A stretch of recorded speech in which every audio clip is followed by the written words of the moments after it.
Thanks everyone for joining. I'll let Coach start with a brief opening statement, and then I'll open the room for questions. I thought our spirit today was really good. I thought there was a lot of positive energy. I wasn't happy with us defensively, especially in the first half. But even through difficulty, I thought we had guys on the court that were communicating, enthusiastic, and then give them credit. They started making shots, and but then to just have the courage to keep playing and keep playing and keep playing. And then Rasul made some shots that kind of got us back in there. And then, Sanford, who was just in here, I'm really happy for him because he's grown so much as a human being. The beginning to college at South Carolina and then last year, his first year here, was not simple. But he's embraced being positive. He's embraced growth. And then he made the plays to give us the lead, and then rebounding. I don't know how many double-digit rebound games he's had in the last month, but right now he's like our lone warrior on the defensive glass. Somebody else is going to have to help him. And then the common sense thing, it's you don't lose your point guard and get better. When you lose, it's like you lose your starting quarterback. The offense is not going to be as good with your backup. There's a reason there's a backup and a starter. Getting Curry back in there allowed us to play better offensively. Yeah, Coach, can you just talk about this rivalry, what it's meant to Atlantic 10, and your just overall thoughts? I know the game just ended, but It's one of the reasons I took the job. When Ryan called me about the job, it's one of the reasons I took it. Those A-10 rivalries that I used to watch in the 90s with, Rhode and UMass and Temple and all, and all them schools, and just like fierce games. Like if you go back forever, rarely is a UMass Rhode game just a walk in the park. It's like every game, like our game down there, they had a lead and we took a shot to take the lead and win it. And that's including the teams with Canby and the fellas. Like those games were wars, man. And it's going to be sad, but it's like we've said it numerous times. Not surprised, it's our biggest crowd of the year. Our guys enjoy playing in front of fans, believe it or not. It makes a huge difference with home players when people show up and celebrate their efforts and give them added enthusiasm and that feel good like they're with us. No surprise that we played better.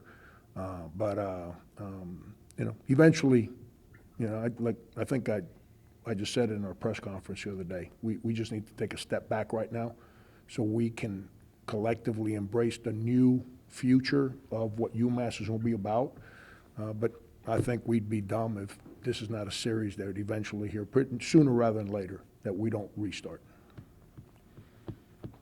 You guys went down 77-67 and then turned to that 3-2 zone and instantly went on a 14-0 run. Do you feel like you could have gone to that zone in this minute?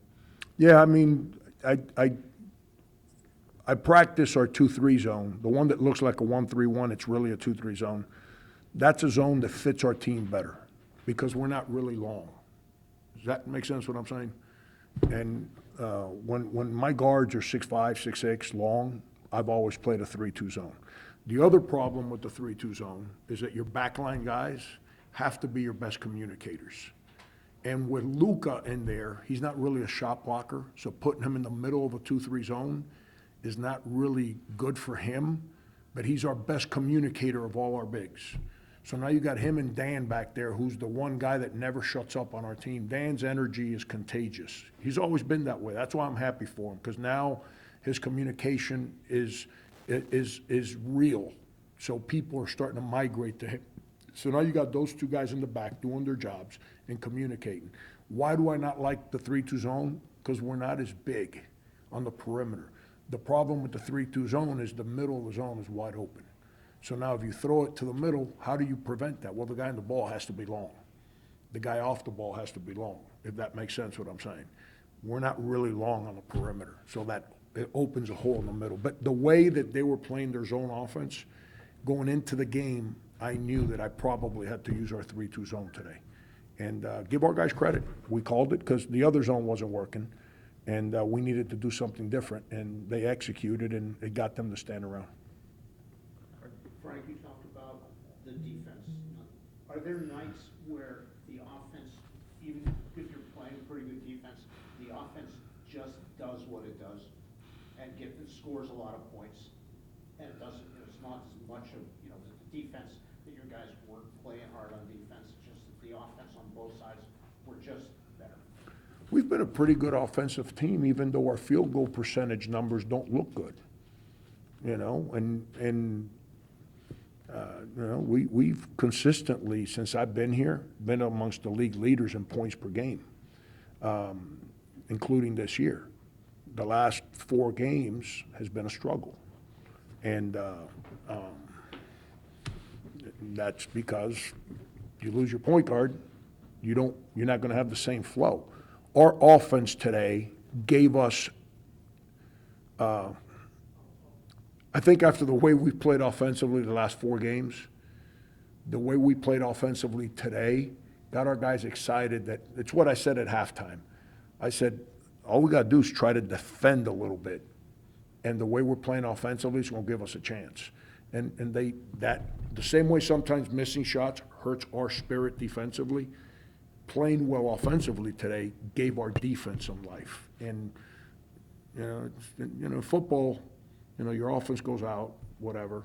Whether you do good or bad, the defense goes out. They never even sit together on the sideline. They're over there and they're over there. Basketball, it's the same guys on both sides. So as soon as somebody gets their feelings hurt, it hurts the team. And we were able to play well offensively today. I thought our ball movement, at times we got stagnant, but I thought our ball movement, our player movement, there was a purpose to what we were doing, which allowed us to shoot the ball, and we made shots. You mentioned Jalen Curry being back and that allowing your team to play better. What was the biggest thing that you noticed from his return and how he was able to help the team today? Just he knows what we're doing. Now you got him and Rasul, 2 guys that can both pass, can both shoot, can both dribble. Which one you taking away? If you're the opposition. Well, if you're gonna put 2 on Rasul, like people have done to us for the last 4 games, now Jay Curry's on the other side. So as soon as we can get the ball reversed, which is what we were good at today, we didn't hold the ball. Now he's attacking a late closeout or whatever it may be. And again, Luka, I can't emphasize, he knows what he's supposed to do. And the one guy on our team that I haven't played all year is him. Yet his energy every single day is phenomenal. And because of injuries, I've had to play him. If you look at his stat line, you'd be like, he didn't do, you know what? He had the second best plus minus on our team.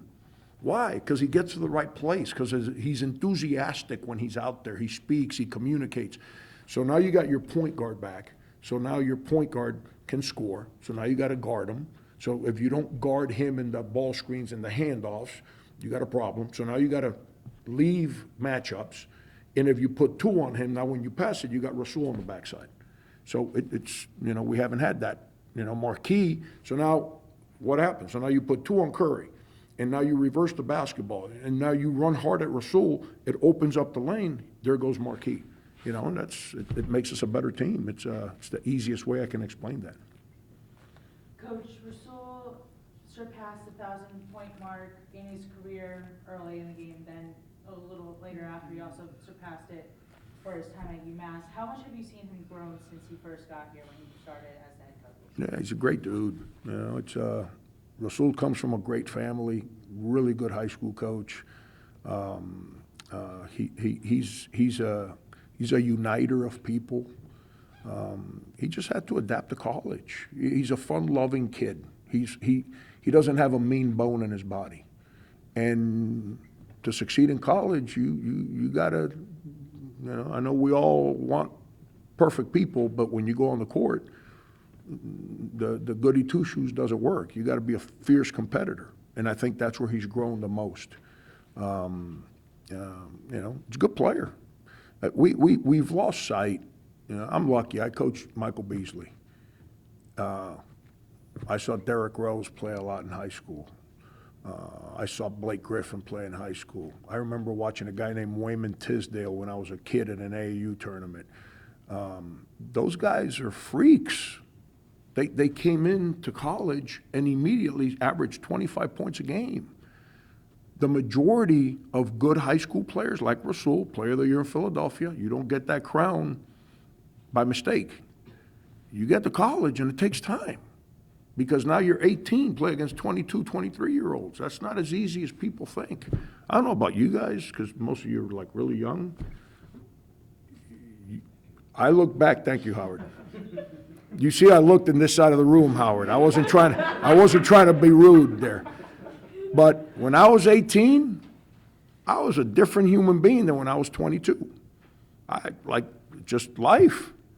And that's what college is about, and I'm really happy for Rasul because he could have left, you know, and he had an opportunity. I'm not going to tell you the school to go make a lot more money than he makes here, and he said, "No, you're my guy," and his family said, "We came here for you, and we're staying here with you," and that's not taking a shot at the guys that left. That's not what I'm doing here. That just speaks about him, and. That's why I still coach. The days that I don't get to coach guys like him, Daniel Sanford, guys that have come here and stayed, Matt Cross came here and could have left and stayed, I need to leave, you know, not complain, leave. Because if that bothers me and those are the rules, then I'm the one that's wrong. And I don't mean leave UMass, I mean leave the profession. I need to leave.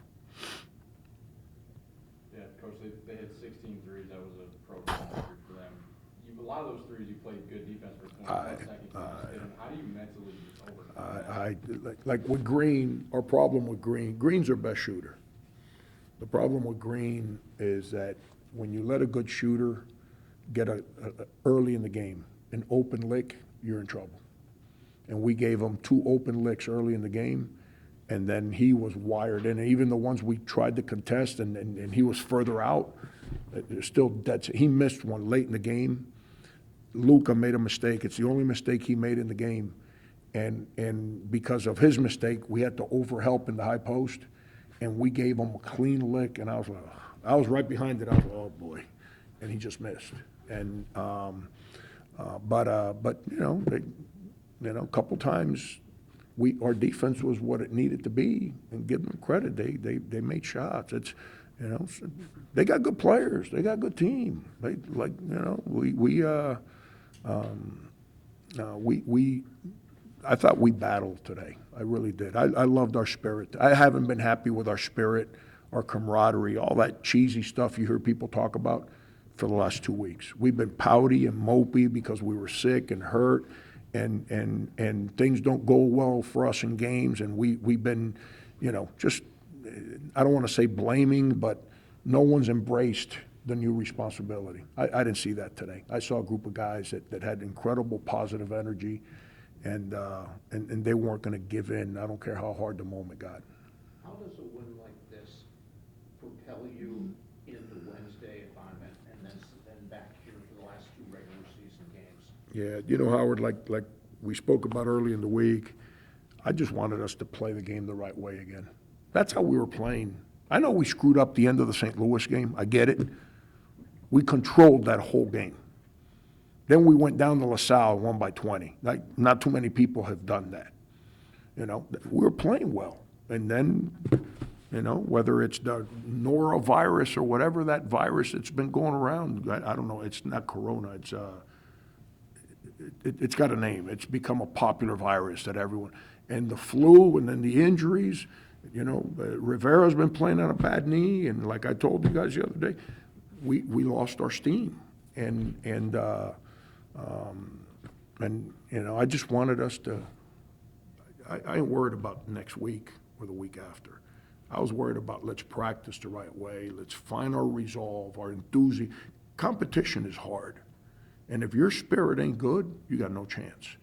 And I just wanted us to do this. Now we got to come in here on Monday, and we got to be excited about, you know what? I think we found our way again. Let's build on it. Let's be better Monday, better Tuesday, And then you're gonna go play us at Bonnie's, which UMass at Bonnie's is like, I don't know what the career record is there, but I'm glad I've only been a part of 2 of them, because they ain't very good.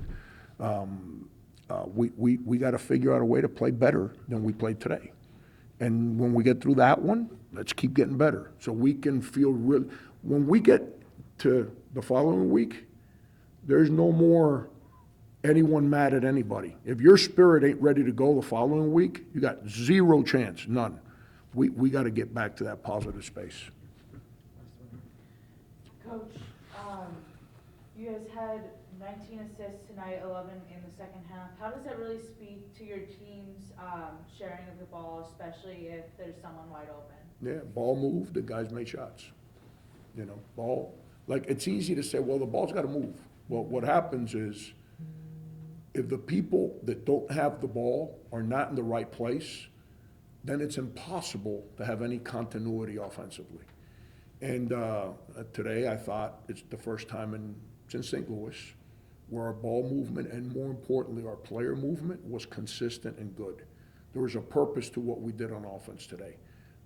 The guys sprinted into where they belong. Guys got where they belonged. The ball didn't stick. It stuck some in the first half, and I wasn't happy about it. And but that's what happens. We created those habits the last 2 weeks. So in the first half today, we kind of started, and we had to get away from it. And as we did that, it got better. And then assist numbers are always tied to field goals made. And, you know, when you can't score or you make free throws, your assist numbers aren't going to be very good. We didn't make many free throws today, but we made shots. And that's a credit to the guys. My man back here has been dying to ask me something, but he's been a little shy with raising his hand over here. I was going to ask about Jaden Jinge's impact on the game. He didn't show up too much on the stat sheet, but defensively, he put in a lot of good work on a couple of possessions. What did you think about him? Yeah, his energy's really good. You know, he made a couple plays offensively. Like we ran this one set early to set up what we ran later in the game, and so we knew they weren't going to leave Rasul. And I put Jaden in the ball screen, which I don't do very often, but I did. And Luka did his job. Sprinted into the screen, sprinted out of the screen. He had a great assist, great read off that. And then we ran a sideline out of bounds, and he drove the ball from the top of the key. We cleared the side, and he drove it and made a great play there for a 3-point play. Jaden's your consummate team guy, energy guy, winner. He lets me coach him. Like you can't coach guys hard anymore. They melt. And I don't mean hard by yelling at them. I mean holding them accountable. People think that hard is yelling. I yell when I'm in a good mood. That's just me. When I'm not in a good mood, I tend not to speak. It's not about yelling. It's about when you hold people accountable. They go to the wrong place and you stop practicing. You're like, Jaden, why are you over there? You're supposed to be here. He doesn't drop his head. He accepts coaching. He wants to be held accountable. And that is, we're lacking that with that age group. I don't mean to be insulting of your generation right now. We're lacking that in today's society. You know, we got too many young people in today's society that because they got all this information that I didn't have when I was your age, they think they understand how to handle the information, that they're not aware how that information fits in the group you're with. Jaden still allows you to hold him accountable and coach him without hurting his feelings. So I tend to coach him harder than most guys. That way when I coach someone else, they realize like, well, he never takes him out of the game and he coaches him hard. Maybe if I handle things like him, maybe it'll be better for me. And so I'm trying to adapt to this moment that we're in from that standpoint. I'm not trying to be disrespectful to young people. I'm just telling you what I'm dealing with right now. And that's, you know, that's Howard and I understand that better than anybody. Thank you.